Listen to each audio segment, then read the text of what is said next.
শেষ ঠিকানা যদি 3.5 হাত মাটি হয়, তাহলে কিসের তো ক্ষমতার দাপট? ভোর 5টায় মৃত্যু, সকাল 6টায় জানিয়ে দেওয়া হবে মাইকে, 8টায় শেষ গোসল করানো হবে, 9টায় তোমাকে নতুন কাপড়ে সাজানো হবে, জোহরের নামাজের পরে তোমার আলিশান বাড়ি থেকে বের করে নিয়ে যাওয়া হবে, 2টায় তোমার জানাজার নামাজ পড়ানো হবে, 2:30টায় তোমাকে কবরে নামিয়ে ফেলা হবে। মাটি দেওয়া শেষ হয়ে গেলে কেউ তোমার জন্য দোয়া করবে আর কেউ চলেও আসবে।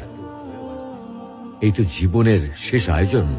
তো কিসের এত অহংকার, কিসের এত ক্ষমতার দাপট? হ্যাঁ, ক্ষমতা কারোর জন্য চিরস্থায়ী নয়। অন্যায় ভাবে কাউকে ঠকালে একদিন ঠিক নিজেকেও ঠকতে হবে, এটাই নিয়ম। হ্যাঁ, এটাই নিয়ম। ভোরের সূর্যোদয়ের আলোতে যে পৃথিবী আলোকিত হয়, সন্ধ্যার সূর্যাস্তে তা আবার হারিয়ে যেত দেখি। অসত্য দিয়ে সত্যকে কখনো ঢেকে রাখা যায় না। প্রকৃতি বড়ই নির্মম। কবে কখন কোথায় কার উপর আঘাত হানে তা একমাত্র উপরওয়ালাই ভালো বলতে পারেন। অহংকার আর দাম্ভিকতা পতনের লক্ষণ, তাই অহংকারী না হয়ে সহনশীল হন। ক্ষণস্থায়ী এই দুনিয়ায় কেউ চিরস্থায়ী নয়। এজন্য ভুলে যেতে হবে সব রোগীর স্বপ্ন, ফিরে আসতে হবে রবের দিকে, কারণ শেষ ঠিকানা তো সেই 3.5 হাত মাটি।